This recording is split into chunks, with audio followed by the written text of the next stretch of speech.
Hi everyone, it's Mrs. Suderman. Here's a video on factoring using the greatest common factor, difference of two squares, and a little bit of trinomials as well. So this is what your worksheet looks like, and you see at number 1 we have what is the greatest common factor of a polynomial. If you would like to write this definition down, or you can wait until you get your worksheet, which you could also print off of the website as well. But let me read it to you. It's the product of the greatest integer and the greatest power of each variable that divides evenly into each term. And if you want to be able to read that, you can check it out on page 331 of our textbook. Okay, so let's look at a few examples. And you may have seen the greatest common factor before, but let's look at number 2. So we have 2x cubed y minus 12x squared y to the fourth. So first what we want to do is look across and look at the integers. So we've got 2 and 12, and between both of those, what is the largest integer that we can divide out of both? It's 2. So first we'll just jot that down. So there's 2. And then now we can look at the x's, and we see that we want to look at the highest power that's available in both. Well, we have an x cubed and an x squared. So that means that there's an x squared available in both of them. And then now we can consider the y values. There's a y to the first power. Oops. Whoa. A y to the first power, and then a y to the fourth power. So between both of those, the highest exponent that we have is just y to the first power. So there's our greatest common factor, but we're factoring out the GCF. So in parentheses, we're going to write whatever was left over. So for the 2x cubed y, we've taken out the 2. For the x cubed, we've taken out the x squared. So that means we only have an x left over. And then we've got y to the first power, and we've already divided out the y. So there's our x minus 12 divided by 2 is 6. We have an x squared divided by an x squared. Well, that's just 1. We've already taken out the x squared. We also have y to the fourth divided by y, so that means we have y cubed left over. And that has been factored using the GCF. Let's look at number 3. So you have 6m to the fourth plus 18m to the fifth n squared. So again, we look across and say, what is the greatest integer that we have that can be divided out of both? And these both have a factor of 6, so we have a 6. We can take an m to the first power out of both, and we can take an n squared out of both. When we do that, we're left with 6 divided by 6 is just 1, m divided by m is just 1, but n to the fourth divided by n squared, when you're dividing like bases, you subtract the exponents. So 4 minus 2, so we just have n squared left over. Then we have our plus 18 divided by 6 is 3. M to the fifth divided by m to the first, 5 minus 1 is 4. And then we have n squared divided by n squared, and that's just 1. So there it has been factored by taking out the greatest common factor.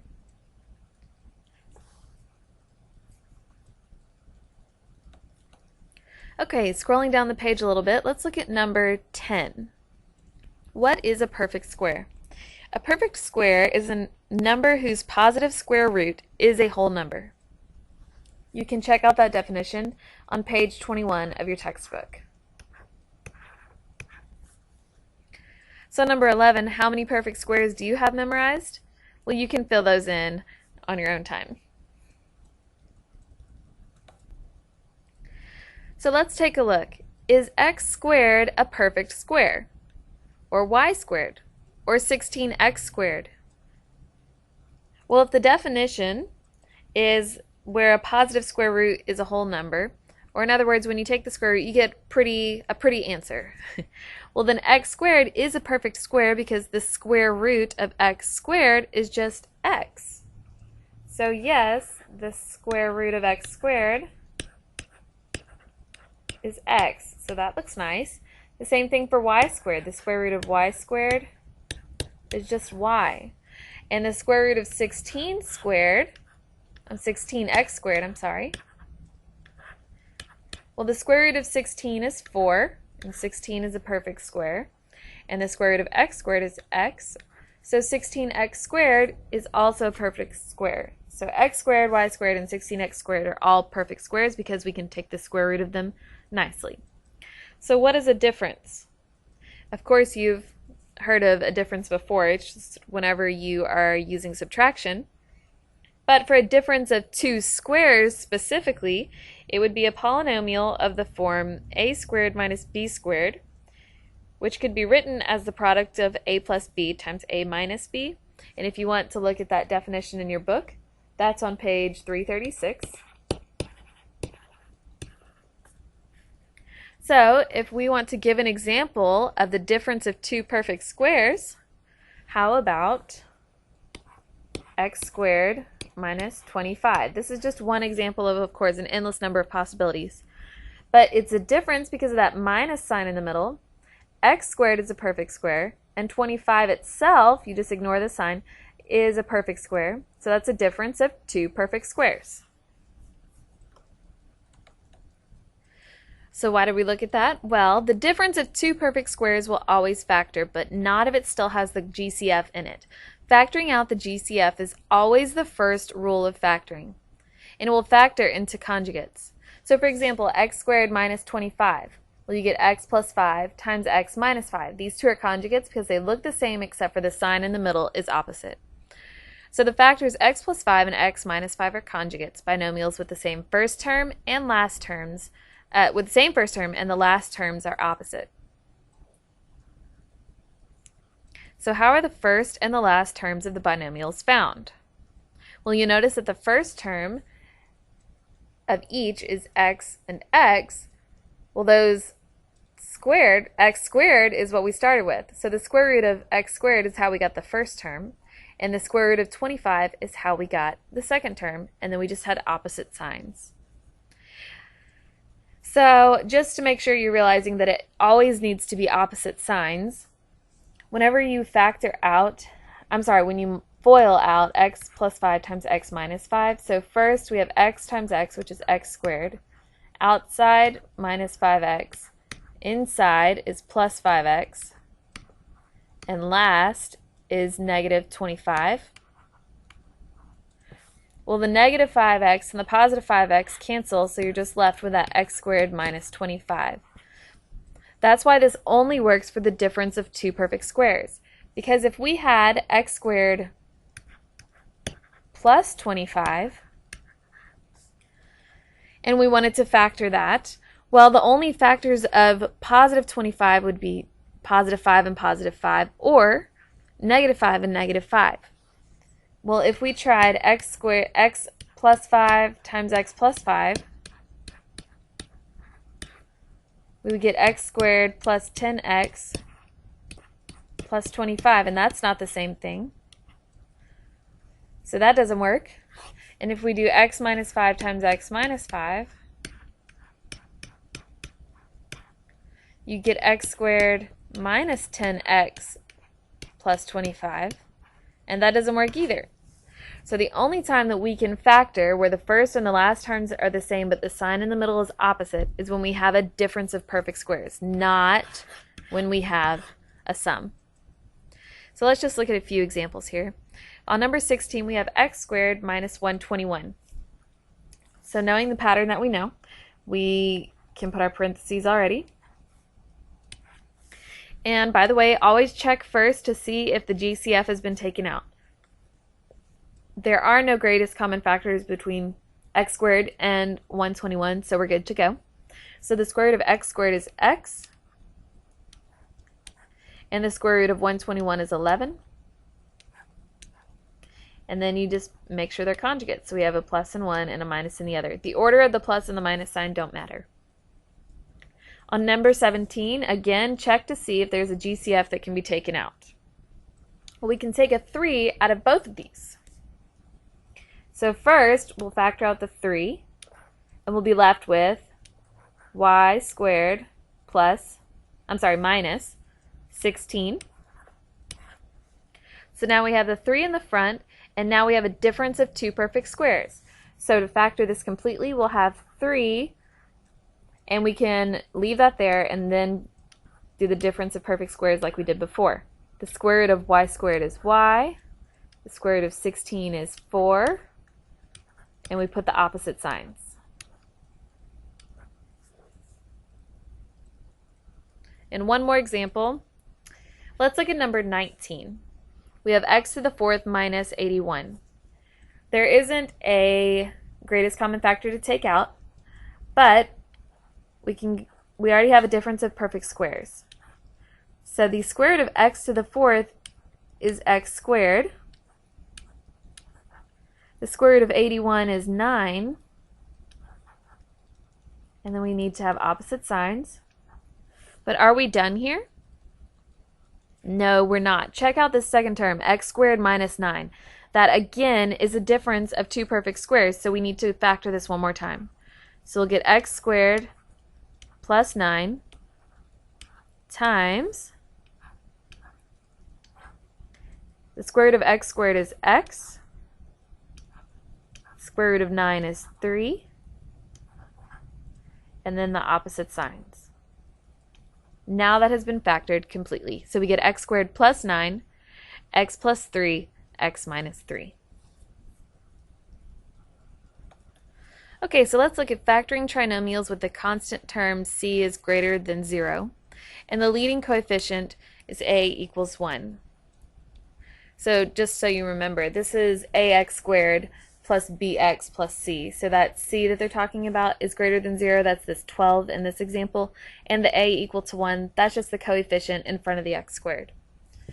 So here's an example of x squared plus 7x plus 12. And this is a trinomial because there's 3 terms in our expression here. So whenever we're factoring trinomials, we look at what 2 numbers multiply to equal 12 and add to equal 7. So number 29 says, if the constant term c is positive, the signs in your 2 factors will be the same. Why is that?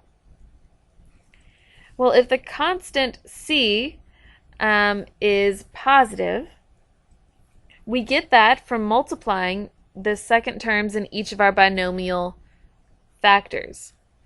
So if the last number is positive, that's because the only time you can have a positive product is because a positive times a positive equals a positive, or a negative times a negative equals a positive. And on number 30 here, it says, what will determine whether the 2 signs of your factors will be plus or minus? Well, it's the middle term. If c is positive and b is negative, both are going to be minus.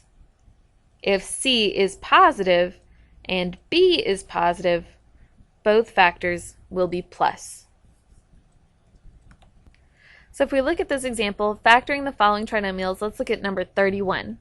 So to factor this trinomial, we're looking at the last term 11, and we're saying what factors of positive 11 add up to negative 12. I'm sorry, positive 12. So we're saying what multiplies to positive 11 but adds to positive 12. Well, the factors of 11 is prime, so that means only 1 and 11 are factors of 11. So 11 plus 1 is 12. So those must be the second terms of our binomials. Looking at number 32, here we have x squared plus 16x plus 39. What multiplies to 39 but adds to 16?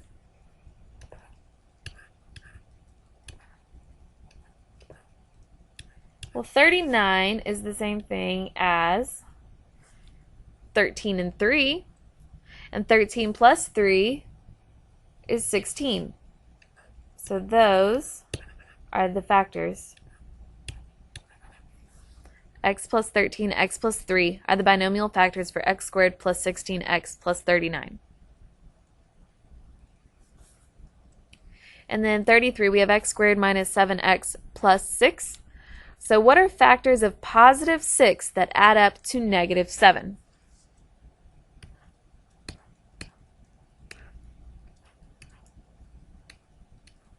Well, for 6, we have factors of 6 could be 1 and 6 or 2 and 3. But be careful about which ones you choose here. So if we have 6, if we multiply -1 times -6, those two numbers add to -7 but multiply to +6. So looking at a trinomial with a constant term c that is negative and the leading coefficient is still 1, it's really similar, but let's look at number 47. If the constant term c is negative, the signs in your two factors will be different. Why is that? Well, in multiplication, if you have a negative product, you can only get that by multiplying a positive times a negative. Therefore, our two binomials must have, one of them will have a plus sign and one of them will have a minus sign. So let's check out number 48 here. We have x squared minus 9x minus 10. So now we have to think, what are the factors of -10 that add up to -9? And remember, one of them will be addition and one of them will be subtraction. So one will be positive, one will be negative. So you have to think, what positive and negative numbers multiply to -10 but add to -9?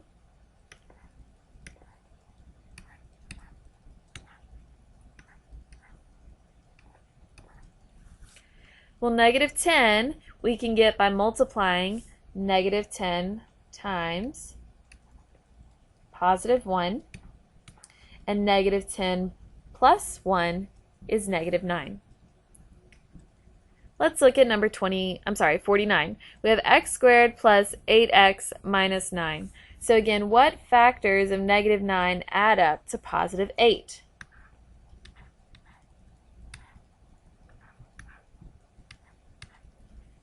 Well, here, because the 8 is positive, that means the bigger number will have to be the positive number. So we can get +9 and -1. So 9 times -1 is -9, and 9 plus -1 is +8. And then number 50, we have x squared plus 7x minus 18. So what factors of -18 add to +7? And again, we'll have different signs. So to get factors of -18, well, for 18 itself, if we look at 9 and 2 will get us 18, but if we want the signs to be correct, then we need a +9 and a -2.